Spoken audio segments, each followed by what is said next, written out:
कि अदालत के भीतर बैठे लोग कितना डर गए हैं। आज सबसे ज़्यादा मुझे सुरक्षा की ज़रूरत नहीं है, सबसे ज़्यादा अगर सुरक्षा की ज़रूरत है तो जजों को है। ये जेएनयू अनाम छात्रों का भी है, लेकिन जैसे ही इस जेएनयू को आप कन्हैया का जेएनयू और उमर फारूक का उमर खालिद का जेएनयू कहते हैं, चीज़ें बदल जाती हैं। तब वो जेएनयू सिर्फ जेएनयू का नहीं हो जाता है, उन तमाम चुप्पियों पर एक सवाल के रूप में खड़ा हो जाता है कि उमर खालिद के साथ जो कुछ भी हुआ हो रहा है।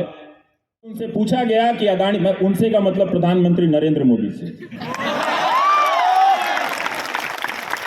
जब उनसे पूछा गया कि अदानी का क्या मामला है, इस तरह के आरोप क्या लग रहे हैं, तो उन्होंने क्या कहा, जाओ पहले उस आदमी का साइन लेकर आओ, जाओ पहले उस आदमी का साइन लेकर आओ।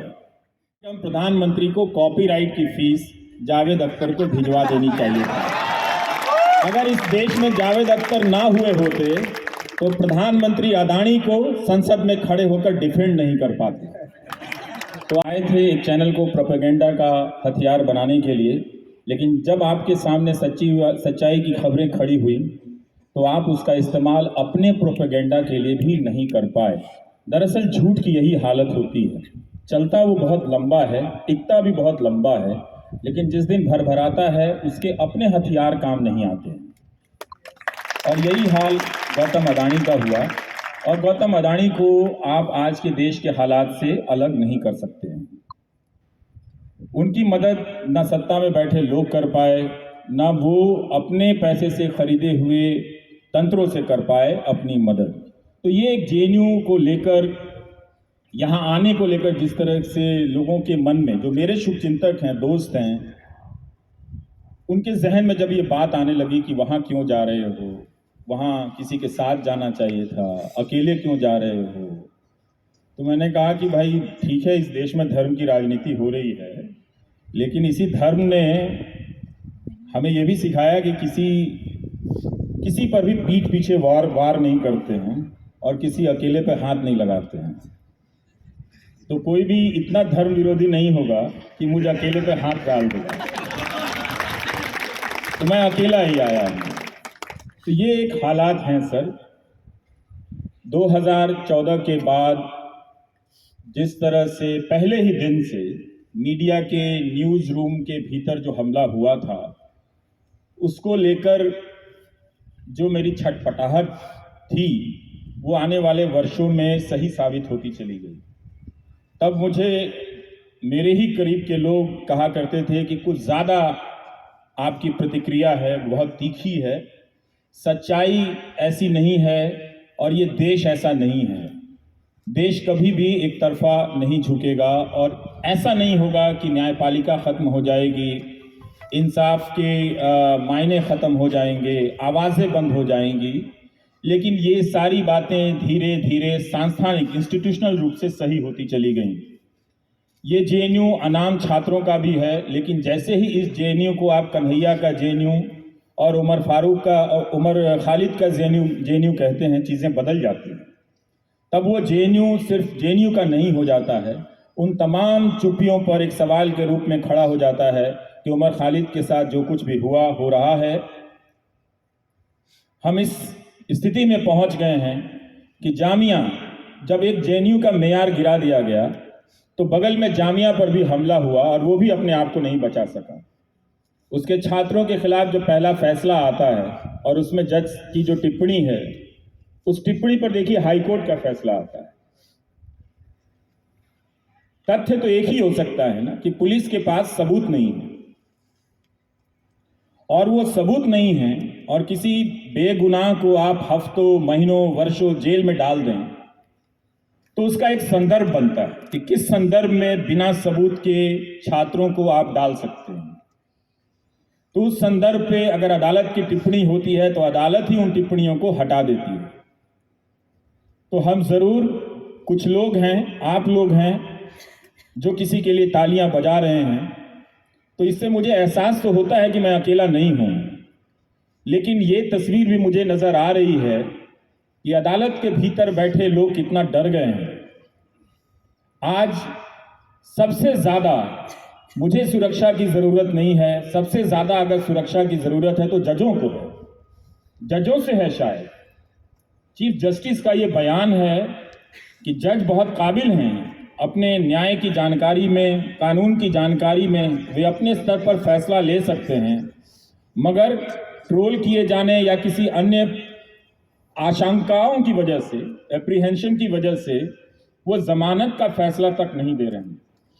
जब जज की कुर्सी पर बैठे लोग जमानत का फैसला अपनी कानूनी समझ और विवेक से ना दे पाएं, इसका मतलब आप किसी भूखंड में तो रहते हैं, आप किसी भूभाग में तो रह रहे हैं, किसी पहाड़ के टीले पर रह रहे हैं, किसी नदी के किनारे रह रहे हैं, किसी सड़क के किनारे रह रहे हैं, किसी मोहल्ले में रह रहे हैं, मगर किसी देश में नहीं रह रहे हैं। अगर किसी देश में रह रहे हैं तो किसी लोकतंत्र में नहीं रह रहे।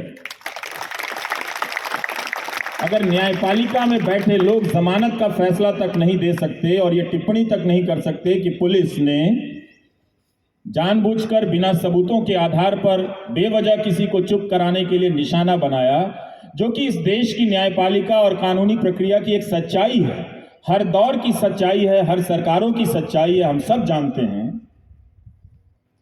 और उसे एक्सपंज करा दिया जाता है, फिर बाद में जज रिक्यूज कर लेते हैं। जो भी परिस्थितियां हैं हम सब देख रहे हैं, मगर हम कब तक देखेंगे? क्या हम देख रहे हैं? क्या हम बोल रहे हैं? उस अनुपात में इन प्रश्नों को हम सबको इन प्रश्नों के सामने खड़े करना पड़ेगा कि हम क्या इसके समक्ष हैं। हम इसके समक्ष खड़े हैं, बोल रहे हैं, मगर हमारा अनुपात छोटा है। सत्ता जिनके कब्जे में है उनका अहंकार इतना ज्यादा हो गया है कि अब चीजों को, सवालों को वो सत्ता में होने के हिसाब से बोल रहे हैं। ऐसा लगता है कि उनके पास अपना जवाब नहीं था तो उन्होंने उस जावेद अख्तर का संवाद चुरा लिया जिस जावेद अख्तर से वो नफरत करते हैं। जाओ पहले अपने भाई का साइन लेकर आओ। जब उनसे पूछा गया कि अदानी, उनसे का मतलब प्रधानमंत्री नरेंद्र मोदी से,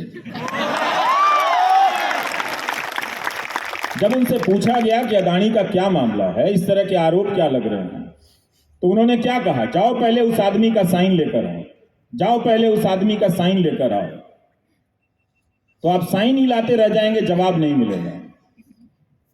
तो उन्होंने कहा कि जिन्हें सिलेंडर मिला है उससे होकर गुजरना पड़ेगा सवालों को, जिन्हें झोपड़ी मिली है, घर मिला है, उनसे आपके सवालों को होकर गुजरना पड़ेगा, जिन्हें हमने बिजली का कनेक्शन दिया है उनसे गुजरना पड़ेगा। तो उन सब का आप साइन लेकर आएंगे, तब आप अदानी के बारे में सवाल पूछ सकते हैं कि आपका अदानी से रिश्ता क्या है। तो हम इस मकाम पर खड़े हैं। बहुत अच्छी बात है कि इसी जेएनयू से चीज़ों को ध्वस्त करने की शुरुआत हुई थी, और जो हमला था वो एक लैंडमार्क है इस देश की राजनीति का। वो एक विश्वविद्यालय पर हमला नहीं था, क्योंकि जेएनयू जो है अभी भी एक साहस का केंद्र है, और ये आज भी जिन्होंने भी इसका आयोजन किया, इसकी इजाज़त दी, वो सब हकदार हैं, और जिन्होंने शांतिपूर्ण तरीके से मुझे 10 मिनट बोलने दिया वो भी उसके हकदार हैं। क्योंकि मुझे लग रहा था आए तो सब लोग हैं, कुछ सेब लेकर आए होंगे, कुछ अंडे भी, तो मैं 2 तरह के रुमाल लेकर आया था, पर लगता है उसकी ज़रूरत नहीं पड़ेगी। पर यह अच्छी बात है कि उनमें भी धीरे धीरे आगे चलकर सुनने की सहनशीलता विकसित हुई, और ये सहनशीलता उनमें खुद से नहीं हुई, क्योंकि उन्हें जिस तरफ बहाया जा रहा था, वो अच्छे लोग थे, वो ज़रूर अलग धारा में सोचने के प्रशिक्षित लोग हैं, और अलग तरह की धाराओं में सोचने वाले लोग होने ही चाहिए। अगर नहीं हो तो फिर जेएनयू होने का कोई मतलब नहीं रह जाता। तो उनका होना भी जेएनयू को समृद्ध करता था। लेकिन जिस तरह से नकाबपोश लोग यहाँ के हॉस्टलों में घुस आए और आज तक नहीं पकड़े गए, वाकई मुझे लग रहा था कि क्या मुझे भी मंकी कैप लेकर चलना चाहिए, कि बोल कर तो आऊँ मगर किसी को पता ना चले कि रवीश आया था। तो वो अब नहीं है, चीज़ें बदल रही हैं। इसी तरह से चीज़ें खूबसूरत होती रहें, और जब हम कहें कि बागों में बहार हैं तो लोग भी कहें कि हाँ वाकई में बहार है, यहाँ आप आ सकते हैं, यहाँ पर आप बोल सकते हैं।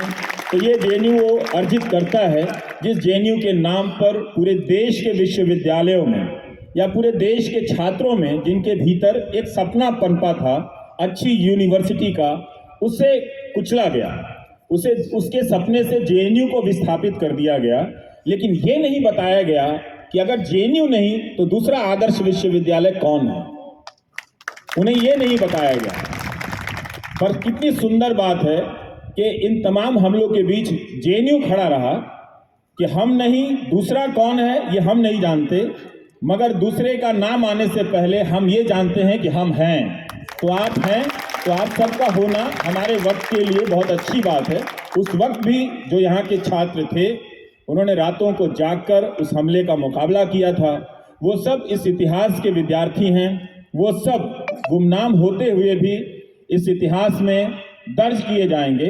तमाम किताबों के बदल दिए जाने के बाद भी, तमाम बागों को उजाड़ दिए जाने के बाद भी, जब भी नए बाग लगाए जाएंगे उनके कुछ पेड़ उगाएंगे और उन पेड़ों पर और उन पौधों पर उस तरह के फूल निकल आएंगे जो ऐसे हमलों के वक्त लोकतांत्रिक चरित्र का निर्वहन करेंगे और आकर सवाल करेंगे, गलत को गलत कह देंगे और डंडा उठाकर गलत को सही कहने वालों को अपने तरीके से शर्मिंदा कर देंगे।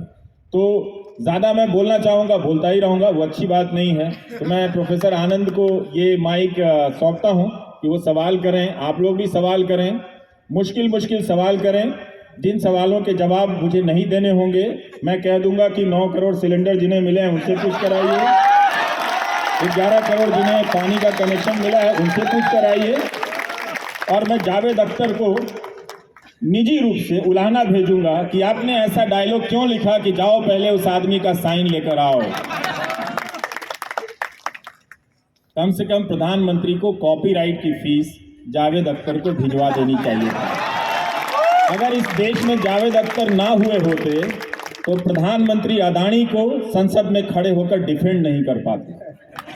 तो आपको और हम सबको इस बात के लिए शुक्रगुजार होना चाहिए कि कम से कम मेरे आने से पहले जावेद अख्तर इस दुनिया में आ गए थे और वो फिल्मों में आ गए थे। अच्छी बात ये हुई कि फिल्मों में वो डायलॉग लिख रहे थे कि भाई जाकर पहले उस आदमी का साइन लेकर आओ। तो मुश्किल सवालों के जवाब के लिए मैं आपको ये काम दे दूंगा कि आप साइन लेकर आएं और लाते रहें, तब तक मैं अपने घर चला जाऊंगा। थैंक यू साथियों।